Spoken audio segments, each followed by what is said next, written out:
Baik, dari lantai 8 Kantor Direktorat Jenderal Administrasi Hukum Umum, Kementerian Hukum dan Hak Asasi Manusia Republik Indonesia. Halo, sahabat pengayoman. Hari ini saya Marvina Sapii, JFT Penyuluh Hukum di Kantor Wilayah Kementerian Hukum dan Hak Asasi Manusia Gorontalo hadir setelah kemarin-kami roadshow ke Kabupaten Kota Gorontalo. Hari ini kami diundang secara langsung ya sama ya yang punya podcast Ali Channel. Kami sekarang ada di ruangan podcast dari Pak Ses, Direktorat Jenderal Administrasi Hukum Umum. Kami berterima kasih sekali sudah diundang dan sudah diperkenankan untuk menggunakan studio yang sangat-sangat keren ini. Hari ini saya belum bersama beliau. Saya hari ini masih bersama Kepala Bidang Pelayanan Hukum Kantor Wilayah Kementerian Hukum dan Hak Asasi Manusia Gorontalo, Bapak Haji Ramlan SHMH. Beliau ini yang sering sekali kemana-mana bersama saya untuk mensosialisasikan semua peraturan-peraturan perundang-undangan yang berlaku. Halo, selamat pagi, assalamualaikum warahmatullahi wabarakatuh, Pak Ramlan. Selamat pagi Bu Vina. Waalaikumsalam warahmatullahi wabarakatuh. Di Jakarta wajahnya cerah sekali. Ya, itu yang saya kalau ke Jakarta muka itu kayak kelihatan cerah. Setelah balik ke Gorontalo kembali hitam lagi. Luar biasa nih. Efek dari sebuah kota, ibu kota negara ya. Oh gitu ya. Pengaruh cuaca ya. Pengaruh cuaca itu. Jadi kira-kira kalau Bapak tinggal lebih lama di sini seperti ini warga negara asing ya? Iya. Kembali. Betul. Luar biasa. Baik. Pak Ramlan. Iya. Terima kasih ini kita sudah tiba di Jakarta dari kemarin siang ya.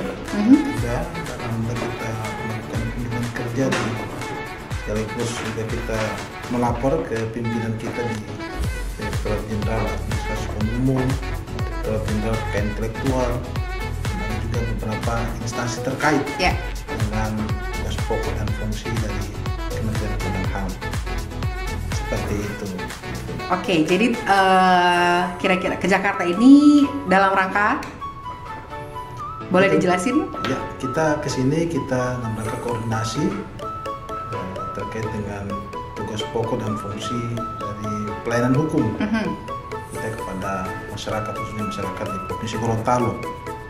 Jadi ada beberapa produk-produk dari usaha mikro kecil atau UMKM Provinsi Gorontalo yang sampai dengan saat ini masih belum keluar sertifikatnya, sertifikat KI ya, intelektualnya. Kita langsung datangi Direktorat Jenderal Kekayaan Intelektual untuk menanyakan sudah sejauh mana proses pendaftaran yang sudah kita ajukan kemarin. Ini yang paling menarik ya? Ya, penting sekali Pak. Karena kenapa?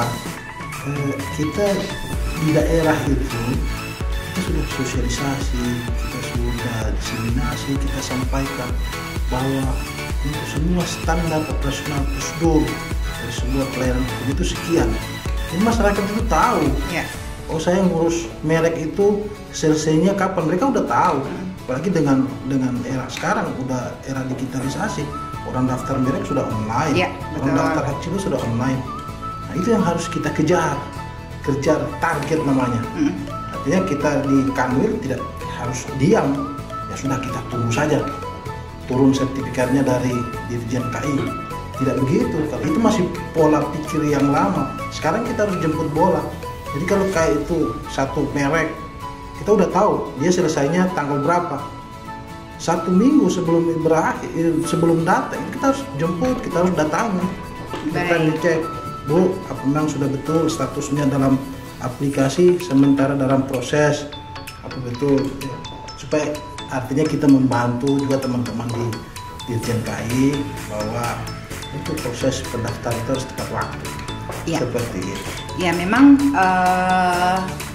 yang menjadi permasalahan di masyarakat ya, khususnya sahabat pengayoman nih, memang yang paling banyak pengeluhan itu adalah prosedur pengurusan baik di perizinan di instansi-instansi lain maupun di Kementerian Hukum dan HAM. Kemarin-kemarin memang sempat banyak juga yang bertanya. Ini kebetulan saya bersama Kepala Bidang Pelayanan Hukum nih, Kanwil Gorontalo ya. Sebenarnya standar operasional prosedur untuk pengurusan merek itu boleh dijelaskan Pak Ramlan. Kira-kira nih, misalnya saya nih pelaku usaha yang punya merek nih, saya katanya sudah online ya. Banyak juga yang menggunakan konsultan nih. Konsultan kan.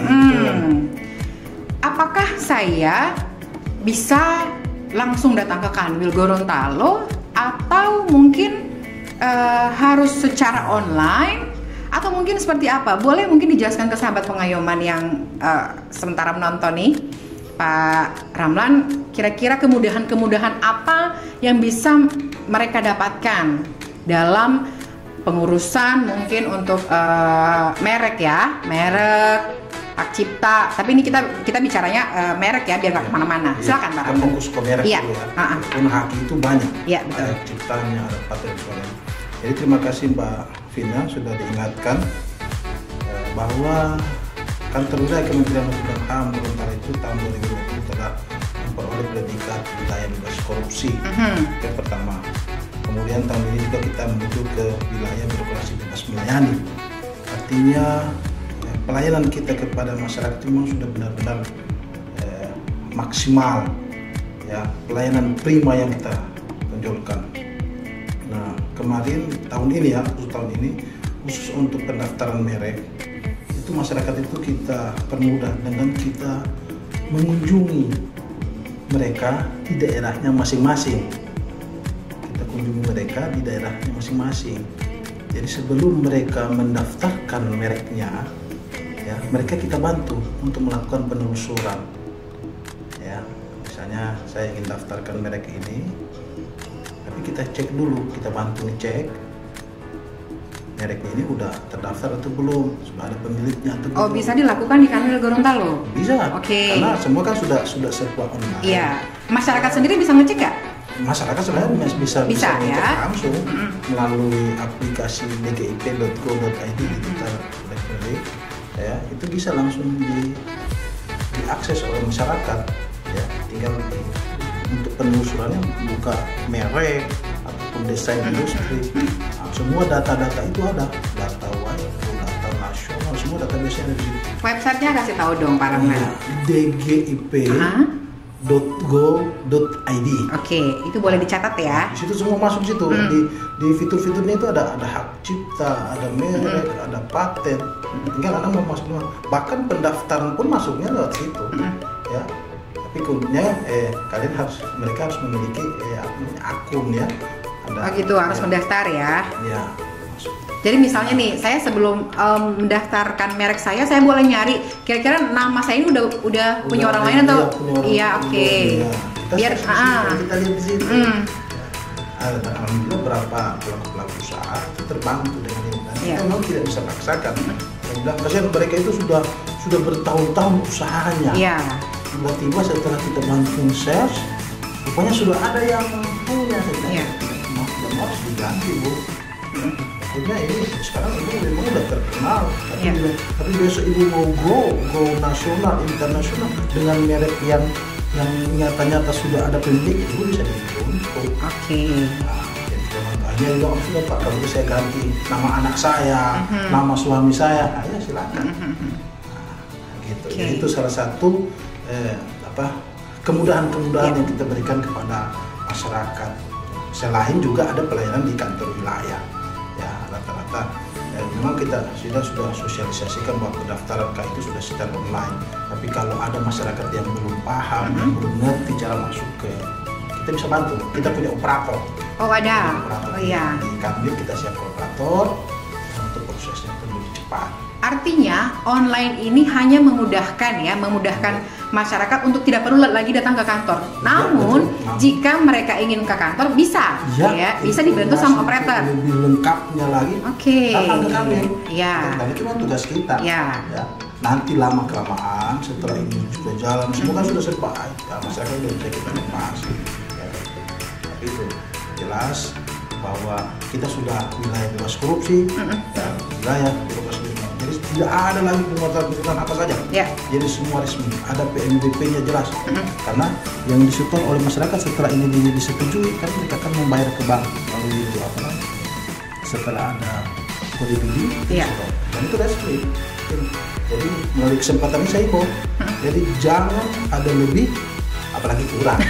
Nggak boleh. Harus tambah kan. Jadi semua berdasarkan PNBP, PP 28/2019. Saya tidak tahu kalau PP ada yang terbaru yang PNBP, tapi yang terakhir itu 28/2019. Tapi memang biasanya orang daripada misalnya ini yang sering dialami masyarakat ya.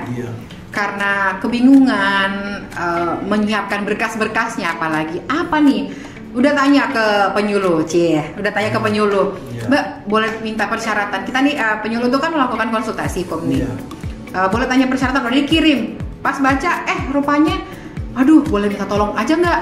Wah, ini karena mereka mau gampangnya aja gitu loh.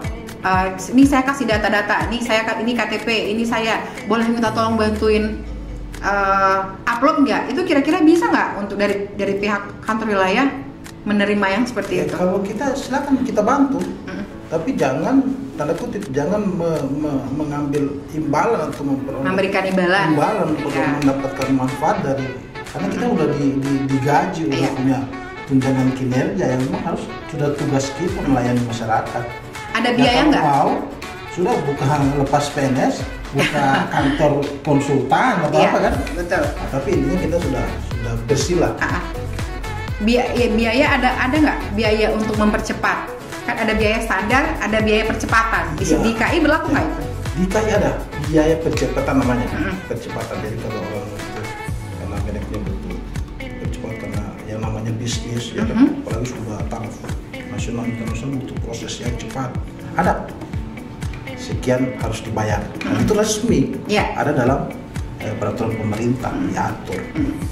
Jadi ada itu biaya percepatan dan biaya yang standar yang biasa. Seperti itu. Dan biaya pun yang standar yang umum itu juga ada klasifikasinya. Ada untuk yang UMK, dengan catatan dia harus ada rekomendasi dari Dinas Perindustrian. Dan yang umum, nah itu untuk kayak perusahaan-perusahaan besar. Pasti biayanya beda, itu berbeda. Kalau UMK dia, kalau merek itu 500, terus kalau yang sudah startup persoalan terbatas, CV itu udah 1.800.000. Yang membedakan, jadi yang membedakan ini adalah yang mendapatkan rekomendasi dari Perindak itu hanya 500.000. Yang tidak membawa rekomendasi bayar dianggap umum 1.800.000. Berarti ini harus ada integrasi ya. Kalau saya bilang harus ada hubungan baik dengan dengan Perindak ya. Sejauh ini sudah dari Kementerian Hukum dan HAM sendiri, dari Kanwil Gorontalo dengan Dinas Perindustrian gimana Pak? Alhamdulillah hubungan kita dengan khusus Dinas Perindustrian ya, dengan dinas-dinas lain juga kita bagus hubungannya. Baik di tingkat provinsi, kabupaten, kota, itu baik. Bahkan terakhir kemarin kita minta data UMK untuk persiapan pendaftaran persoalan perorangan, mereka kasih ada 46.000 ya data UMK di Provinsi Gorontalo. Dan itu yang akan kita dorong untuk supaya mereka lebih percaya diri lagi selain mereka sudah memiliki perlindungan hakinya, juga mereka untuk legalitas badan hukumnya, usahanya itu supaya bisa berbadan hukum. Ada kemungkinan nggak yang umum, ini yang usahanya gede nih ya, yang produksinya udah gede tapi minta rekomendasi dari Perindak? Bisa saja kalau misalnya mereka di Perindak tidak memiliki data atau tidak terpantau, bisa saja mereka minta rekomendasi. Tapi saya yakin benar, saya betul bahwa setiap pengajuan pendaftaran KI khusus dari UMK itu memang benar-benar pelaku-pelaku usaha yang tarafnya UMK. Saya yakin betul karena Perindak juga nggak mau main-main. Mereka kalau mereka tahu ini perusahaan besar, mungkin mereka keluarin rekomendasi. Ya, tapi sebenarnya kita juga tidak boleh tutup mata ya dengan hal-hal seperti ini, karena memang ya kalau namanya bisa kemungkinan terjadi, ya mungkin bisa kita harus iya, ada manajemen resiko namanya. Jadi ya dari Dinas Perindaknya sendiri yang mungkin untuk memperketat mungkin pengawasan ya kan, untuk memperluas networknya biar tidak kecolongan, karena memang yang sebenarnya membutuhkan ini takutnya bantuan-bantuan ini tidak tersampaikan ke yang tepat gitu loh Pak, malah justru yang banyak duit yang dapat bantuan seperti itu. Iya betul. Saya kemarin waktu kita sosialisasi persoalan perorangan di salah satu hotel, alhamdulillah dihadiri oleh direktur IT, direktur. Saya sempat menyarankan itu kalau bisa dalam aplikasi itu ditambahkan satu fitur ya terkait dengan rekomendasi dari dinas. Kenapa saya anggap itu penting? Karena jangan sampai muncul UMK yang abal-abal, yang tidak tahu jelas dulu, tiba-tiba memang pendaftaran persoalan perorangan itu bebas untuk siapa saja, tapi tidak juga harus bebas yang tiba-tiba orang yang kita tidak tahu kalau dia ini sengaja buat usaha UMK hanya untuk menampung dana-dana terorisme atau apa di luar. Itu kan sudah di luar jangkauannya UMK. Sehingga saya sarankan pada saat itu, saya bilang, Bu Dir, kalau bisa dalam aplikasi itu ada rekomendasi dari Dinas Perindustrian supaya UMK ini benar-benar di bawah pengawasannya teman-teman Perindak dan juga kami di daerah, ya kan. Kita harus saling menjaga lah, apalagi ini dengan banyak dana-dana yang dititipin dalam rekening suatu kegiatan usaha, itu yang harus kita masuk lagi ke beneficial ownership. Banyak sekali sebenarnya ya informasi pemilik manfaat. Nah, sekarang kalau dia tidak ada rekomendasi dari, bisa saja dia ilegal atau apa, tapi dia sudah berbadan hukum, dia kan, karena tidak ada rekomendasi dari dinas terkait. Betul. Tapi diakomodir oleh Bu Didi katanya, ya Pak, itu jadi bahan masukan dari kami. Diterima ya? Iya. Baik sahabat Pengayoman, kita di sini seperti ingin menyampaikan berbagai kayak di Gorontalo ya. Mudah-mudahan alat ini bisa kita bawa pulang. Enggak, kita di sini karena hanya satu kali kesempatan di studio yang sangat bagus ini, serasa pengen menyampaikan berbagai macam informasi, namun mungkin keterbatasan waktu, keterbatasan mungkin ruang. Jadi ya kami berharap mungkin kami akan hadir memberikan banyak sekali informasi-informasi penting kepada masyarakat ya, sahabat Pengayoman yang membutuhkan sangat membutuhkan informasi-informasi hukum, khususnya terkait TUSI ya, dari pelayanan hukum. Baik, mungkin closing statementnya Pak Ramlan. Ya, jadi closing statementnya itu kami tidak henti-henti memberikan pelayanan yang terbaik kepada masyarakat, khusus pelayanan hukum. Karena di pelayanan hukum itu ada pelayanan jasa hukum ya, terkait dengan administrasi hukum umum dan pelayanan kekayaan intelektual. Jadi masyarakat yang ingin butuh terkait dengan badan hukumnya ya, badan hukum PT ya, semua. Kemudian terakhir persoalan perorangan, ada fidusia, ada kewarganegaraan, ada PPNS. Luar biasa, luas sekali nih terkait dengan administrasi hukum, belum lagi KI-nya. Kita di kantor wilayah Kementerian Hukum dan HAM Gorontalo siap melayani. Bapak Ibu sekalian, datang, dan kalau ada pelayanan sekarang kan sudah bagus ruangan pelayanan kita kan. Mungkin kalau saudara-saudara teman-teman saya yang sudah pernah berkunjung ke Kanwil udah lihat ada ruangan khusus, bahkan di situ 30 menit tidak dilayani wajib untuk makanan gratis ya kan? Nah, kita juga ada satu terobosan lagi yang bagus di aplikasi kita sudah bangun. Jadi masyarakat datang ke ini untuk dilayani, kemudian secara pakai notifikasi ya, itu langsung dikirim ke WA-nya kita, pejabat-pejabat yang terkait. Itu berapa kali saya masuk ke saya, Pak Ramlan ada tamu minta pelayanan apa, jenis layanan yang diinginkan, yang diminta, itu luar biasa. Dan itu sudah jalan di di kantor wilayah kita. Karena Gorontalo bisa olo ya. Iya, masa kita kalah sama daerah lain. Seperti itu. Baik, sahabat pengayuman, jadi sedikit kesimpulan dari pembahasan kita tadi bahwa SOP dari pengurusan khususnya merek ya di Kanwil Gorontalo itu adalah Anda bisa langsung datang ke kantor wilayah Gorontalo untuk mendapatkan informasi, dibantu untuk proses pendaftarannya secara online. Iya, hingga sampai sertifikat ya, sertifikatnya keluar. Bahkan terakhir kita sempat buat ini pengantaran sertifikat. Oh gitu. Iya, jadi sertifikat ada beberapa daerah yang kita setelah dia datang kita datangi. Bahkan Pak Kakani pun mengantar sertifikat itu. Kebetulan lagi ada kegiatan di kabupaten itu, Pak Kakani menyerahkan sertifikat. Seperti itu pelayanan. Sampai ke pelosok-pelosok ya. Ke pelosok-pelosok, ya. Terbaik memang Kanwil Gorontalo ya. Baik, jadi itu pun kalau misalnya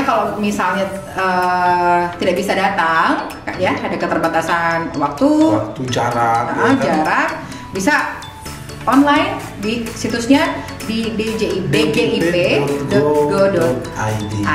Jadi di situ gampang, tinggal cari aja mereknya yang akan didaftar, apakah sudah punya orang lain atau belum. Kalau untuk proses pengurusannya bisa dicek juga di websitenya. Misalnya lagi sampai mana statusnya bisa. Misalnya pemeriksaan substansial atau masa pengumuman, kita sudah bisa lihat.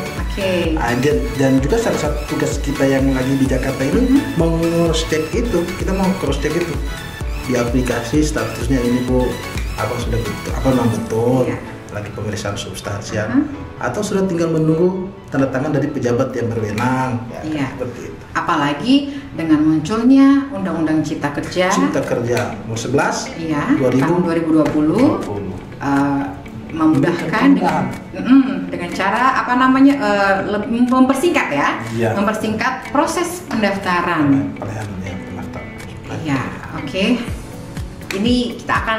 Ini kalau di film To Be Continue, kita akan ada sesi 2 akan dibahas mungkin lebih dalam ya. Nanti kita akan bahas lebih dalam terkait merek ini, terkait KI lainnya, terkait pelayanan hukum yang terdapat di dalamnya.